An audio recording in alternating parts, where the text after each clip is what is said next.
Hordoftoota viidiyoo kanaa akkam jirtu nagaa keessanii nagaa kooti. Egaa har'a waan ajaa'ibaa tokkoon qabadhee isin dhufee anaan waa'ee waan na dinqeedha.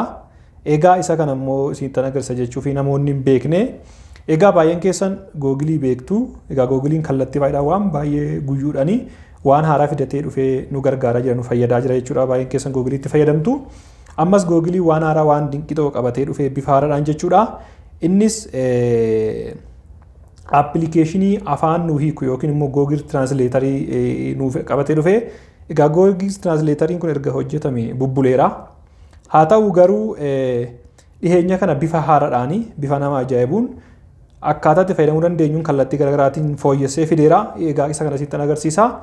Keessattuu namoota biyya garaagaraa jiraatan yookiin afaan garaagaraa naannoo keessatti haasa'amu haaluma salphaan afaanii hiikkattanii namoota wajjin walii galuu ni dandeessu. Egaa faankishinii yookiin immoo akkaataan hojii isaa kallattii garaagaraatiin hojjeta. Egaa hunduma isaayyuu isinitti agarsiisa. Hanga dhumaatti duukaa bu'aa isiniin jechuun barbaada. Namoonni chaanaalii keenyaaf haaraa taatan immoo chaanaalii keenya subscribe godhaa, like godhaa, share godhaa isiniin jechuun barbaada.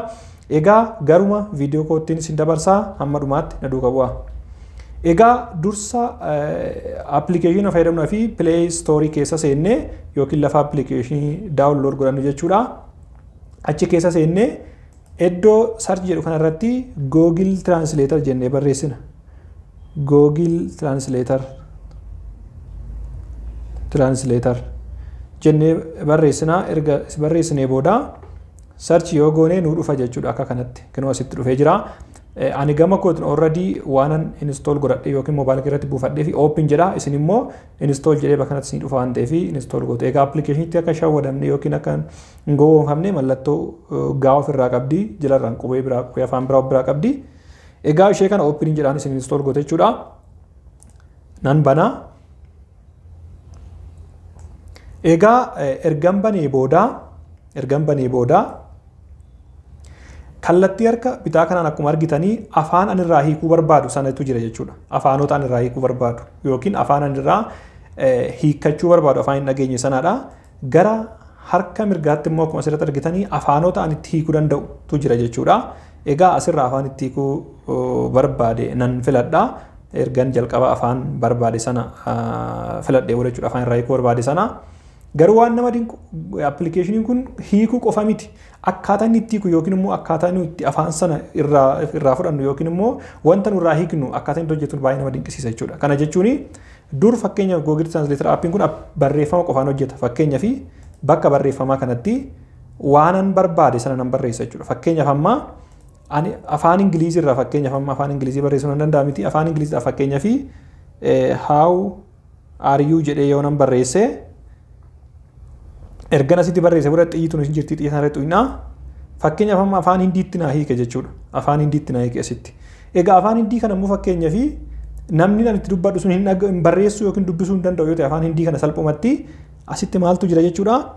Barreeffamaan jira sagaleen jira fakkeenyaaf afaan hindiitiin how are you jechuun maal akka ta'e asitti sagaleera nan banaa. Aap kaise hain? Egaa asitti jira jechuudha sagalee kana dubbachaa jira. Aap kaise hain? Aap kaise hain? Egaa asitti isinitti dhagahama jedhee tayyaadha. Gatiin earphone itti godheef sagaleen isaanitti dhagahamu. Akka kanatti barreeffamaan jechuudha. Asirraa fakkeenyaaf barreeffama kana immoo afaan biraatti fakkeenya afaan arabaatti hiikuun barbaade. Arabiffan filadha. Egaa arabiffaan maal jechuu akka ta'e kinoo asitti naaf fideera jechuudha hiikkansaa. Akkasuma afaan biraatti afaanan barbaade kamittiyyuu hiikuu nan danda'a jechuudha akka kanatti. Egaa kun isa tokkodha faayidaa appii kana keessaa jechuudha. Inni biraa waan baay'ee nama dinqu faayidaa applicationii kanaa keessaa jechuudha. Sagaleedhaan qofa walii galuu hin danda'ama namaan jechuudha. Fakkeenyaaf namni ani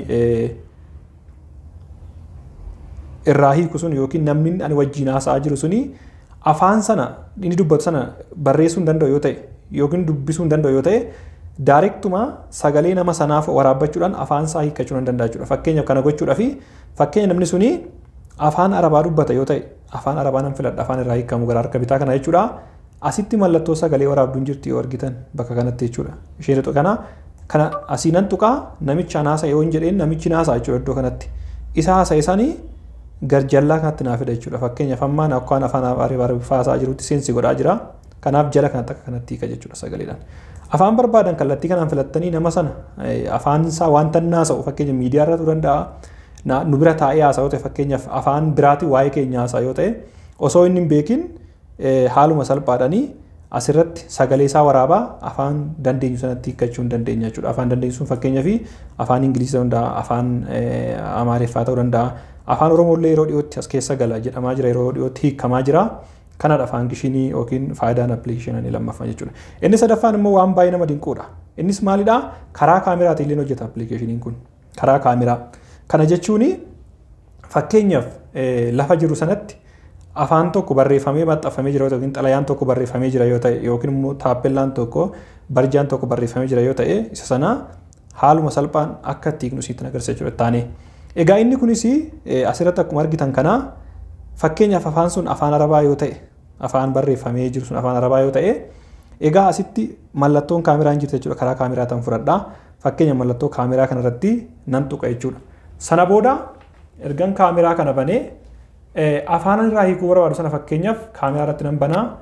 Egaa fuuldura kana argite jiraattan afaan Arabiffaatu jira. Amma guutumatti afaan Ingiliziitti yookiin afaan asitti filadhee itti hiikee jechuudha. Fakkeenyaan afaan boskuuttan filadhee fakkeenya afaan Ingiliziitti hiiksiyoon barbaade asii afaan Ingiliziin filadhaa automaatikaalii na hiika jechuudha.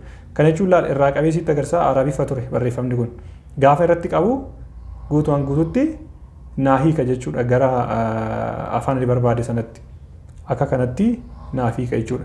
Fakkeenyaaf afaan Amaariffaatti hiikuu nan danda'a. Fakkeenyaaf haaluma salphaan Amaariffatti hiikuu nan danda'a jechuudha. Amaariffatti hiikuu nan danda'a jechuudha. Amaariffatti hiikuu nan danda'a haala kanatti jechuudha. Fakkeenyaaf inni barreeffame sun immoo yoo afaan Hindii ta'e fakkeenyaaf afaan Hindii yoo ta'e asirraa isin agarsiisuu nan danda'a asumatti fakkeenyaaf afaan Hindiitiin asitti barreeffame kun akkuma argitan kana egaa isa kana Amaariffatti hiikuu barbaade akka kanatti haaluma salphaan nan hiika jechuudha. Fakkeenya afaan Ingiliziitti hiikuu barbaade afaan Ingilizii asiin filadhaa haaluma salphaadhaan afaan Ingiliziitti na hiikame jechuudha. Egaa haaluma kanaanii haala salphaadhaanii barreeffama bifa suuratiin jiru yookiin immoo bifa xalayaatiin jiru bifa taappellaatiin jiru haaluma salphaan hiikuu nan danda'a jechuudha. Inni biraa immoo asumarraan itti dabalee kan isitti agarsiisuu barbaadu fakkeenyaaf